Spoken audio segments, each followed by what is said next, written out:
দর্শক শুভেচ্ছা, আপনাদের সবাইকে আমন্ত্রণ জানাচ্ছি বাংলাদেশ স্পাইন অ্যান্ড অর্থোপেডিক হাসপাতাল নিবেদিত সুস্থ মেরুদণ্ড অনুষ্ঠানে।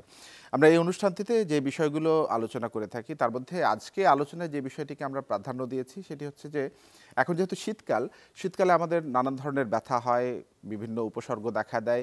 সেই বিষয়টিকে মাথায় রেখে আমরা হাঁটুর ব্যথা আজকের আলোচনার বিষয়বস্তু নির্ধারণ করেছি।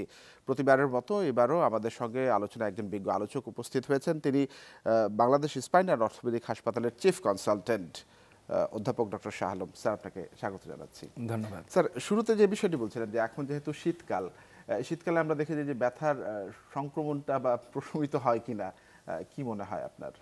জি, ধন্যবাদ।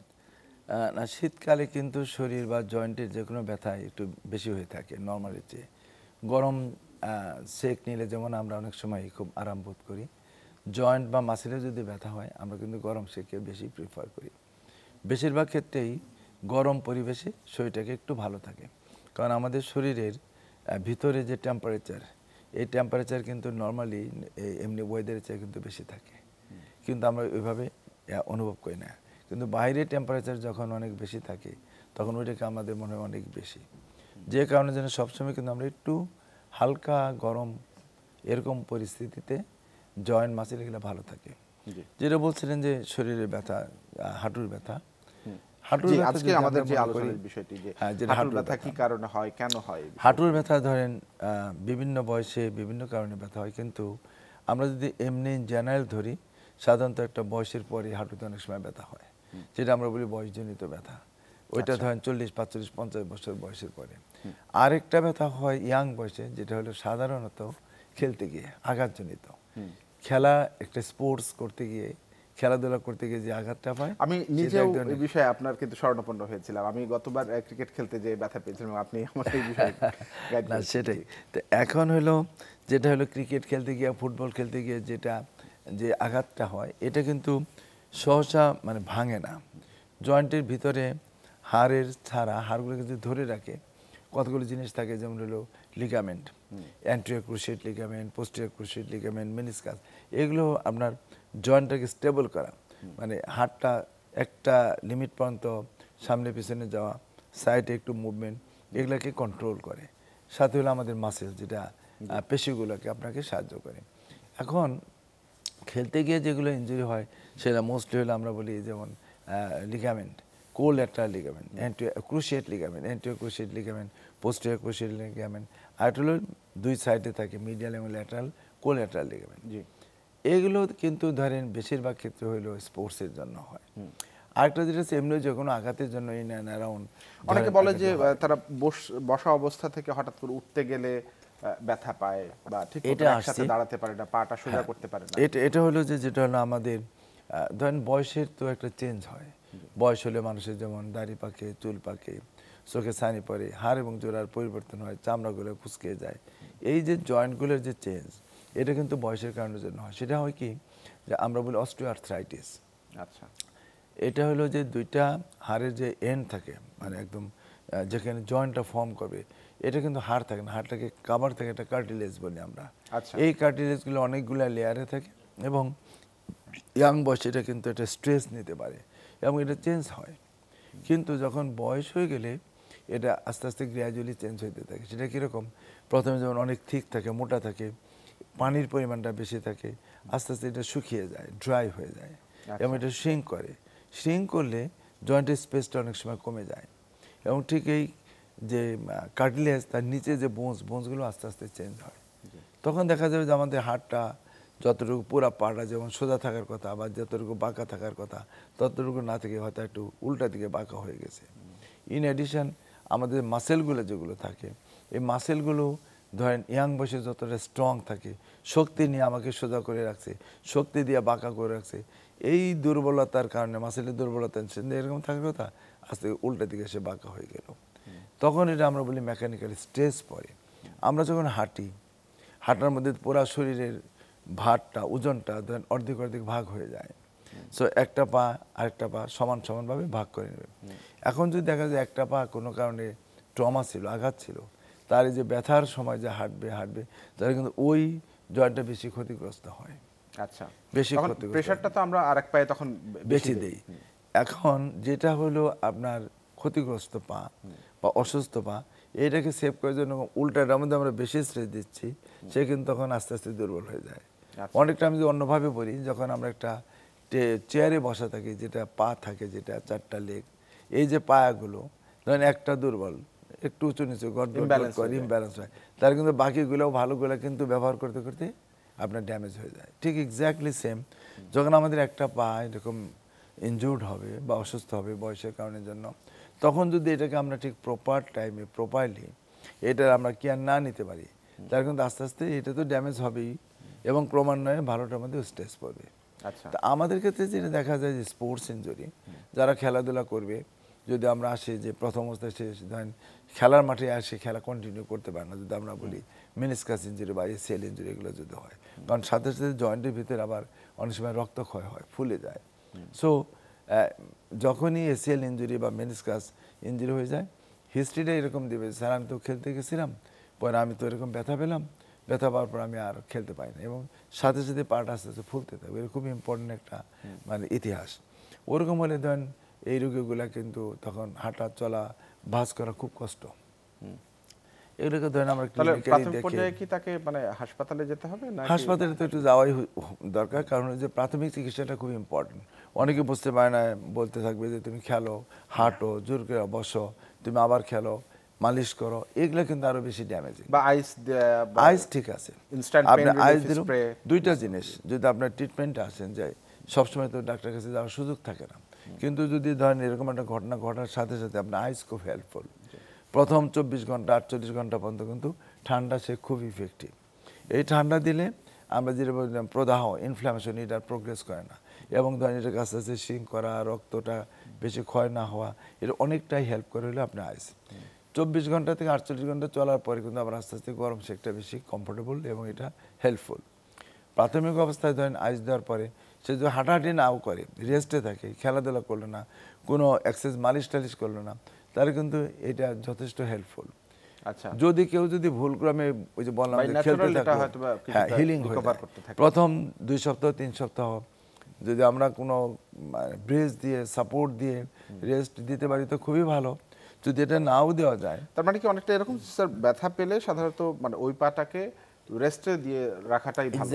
এক্স্যাক্টলি যদি আপনাকে এক্সেস কোনো মুভমেন্ট, স্ট্রেস না দেওয়া, জোর করে বসা, জোর করে নামাজ পড়া, জোর করে টয়লেট করা, এগুলো যদি আপনি না করেন, তাহলে কিন্তু সে অটোমেটিক্যালি ন্যাচারালি এটা কিন্তু হিলিং প্রসেসটাকে আপনি প্রোগ্রেস করবে, এবং দেখা যাবে যে 2 সপ্তাহ 3 সপ্তাহ ওর অলমোস্ট নর্মাল হয়ে যাবে, যদি না ভিতরে কোনো বড় ধরনের ড্যামেজ না থাকে।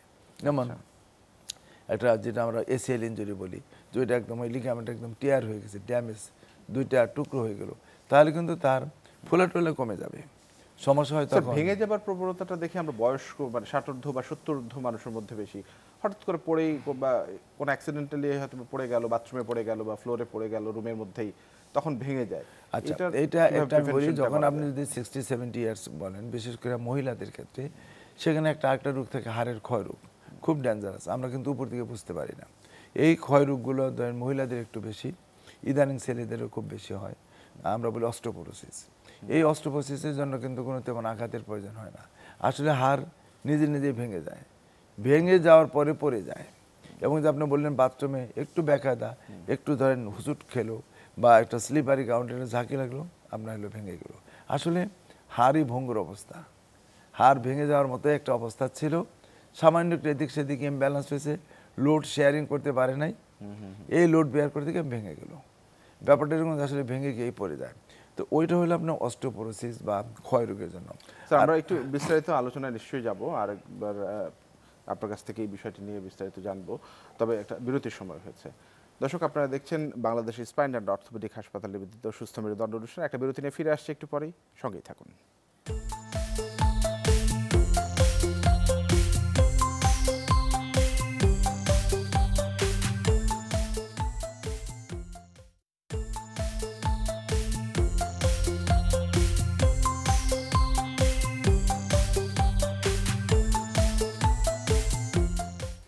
দর্শক, বিরতির পর স্বাগত আরও একবার। আপনারা দেখছেন বাংলাদেশ স্পাইন অ্যান্ড অর্থোপেডিক হাসপাতালে নিবেদিত সুস্থ মেরুদণ্ড অনুষ্ঠান। আমরা আজকে আলোচনা করছি হাঁটুর ব্যথা, এর কারণ এবং প্রতিকার। আমরা বিরতিতে যাবার আগে যে বিষয়টি আলোচনায় নিয়ে এসেছিলাম, যে স্পোর্টস খেলতে যে বা স্পোর্টসের কারণে যে সকল ব্যথা হয় এবং বয়স্কদের বয়সজনিত কারণে হাড়ের যে ভঙ্গুরতা সৃষ্টি হয় সেই বিষয়টি নিয়ে আমরা আবারও সেই আলোচনায় ফিরে যেতে চাই স্যার। আমরা বিরতিতে যাবার আগে যে বিষয়টি বলছিলাম যে অনেক সময় হাড়ের ভঙ্গুরতার কারণে অটোমেটিক্যালি মানুষ একটু ইমব্যালেন্স হলে বা পড়ে গেলে ভেঙে যায়, একটু চিকিৎসা পদ্ধতি নিয়ে যদি জানতে চাই। দুইটা জিনিস, একটা যেটা আমরা বলছিলাম যে ইয়াং বয়সে সাধারণত হয় স্পোর্টস ইঞ্জুরি বা অনেক সময় হোন্ডা অ্যাক্সিডেন্ট, এই সমস্ত কারণের জন্য হয়, মোচড় খেয়ে পড়ে গেল, যেটাকে আমরা বলি এসিএল ইঞ্জুরি বা মেনিসকাস ইঞ্জুরি। এগুলোর কিন্তু যদি চিকিৎসা আমরা বলি, বেশিরভাগ ক্ষেত্রে কিন্তু সার্জারি লাগে না। আমাদের অনেকটা ধারণা যে গেলেই হয়তো সার্জন সার্জারি করে দেবে, তা না।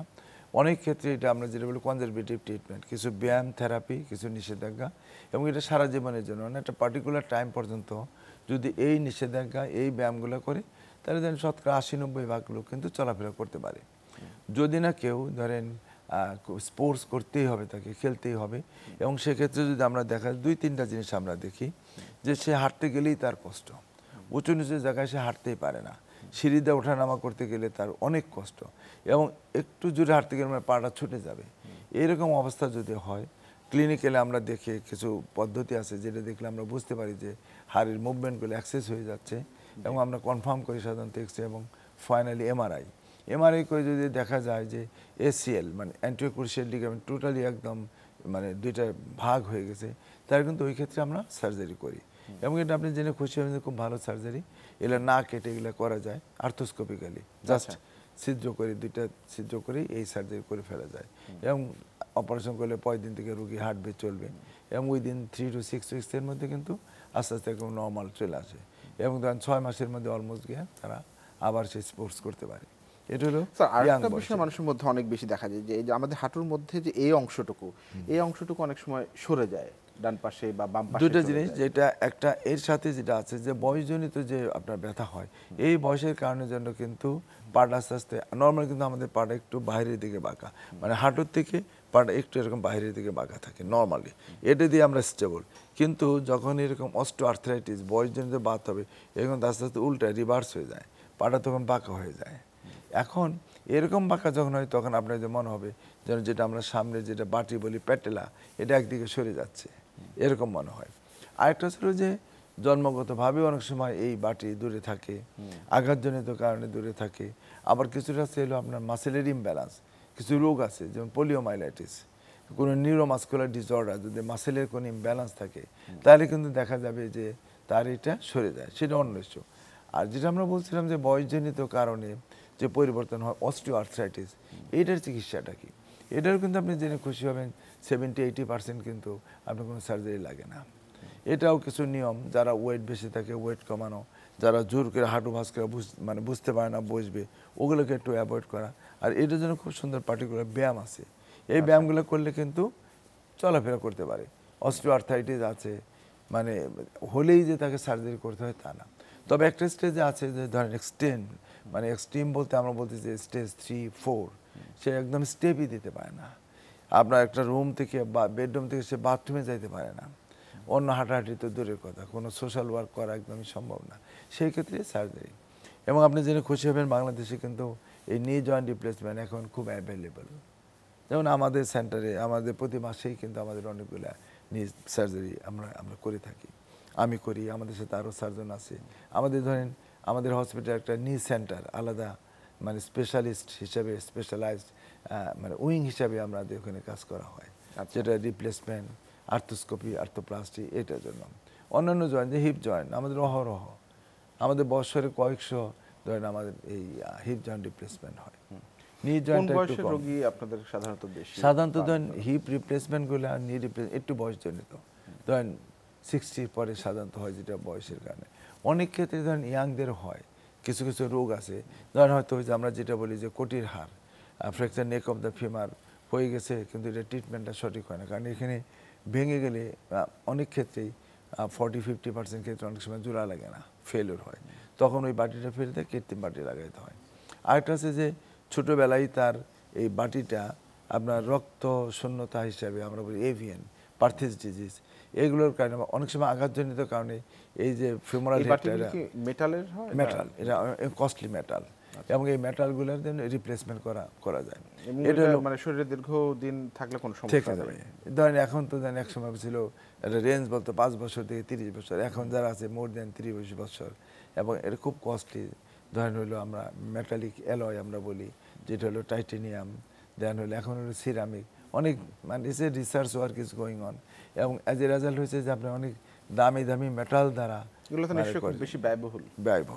ব্যয়বহুল। ধরেন আপনার ধরেন অনেক সময় আছে একটা বাটি আমাদের দেশে প্রায় 2 লাখ 3 লাখ 3.5 লাখ টাকা 4 লাখ টাকার মধ্যে একটা বাটি আছে, আবার কম টাকারও আছে, একদম কমেও যদি সার্জারিগুলো কি ওপেন করে করতে হয় না এগুলো ওপেন করে হাঁটুর মতো করে? এগুলো না, হাঁটুর মতো না, এটা না, এটা আপনাকে ওপেন করেই করতে হয়।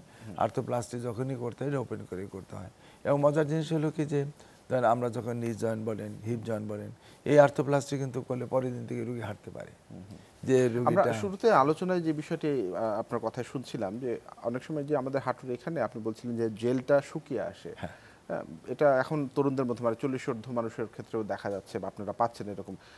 এই রোগীদেরকে আসলে আমরা কিভাবে 2-3টা জিনিস, একটা হলো যে আপনাকে কিন্তু এই জয়েন্ট বলেন, শরীরে মাসেল বলেন বা অ্যাজ হোল আপনাকে ভালো রাখার জন্য কয়েকটা জিনিস খুব ইম্পর্টেন্ট।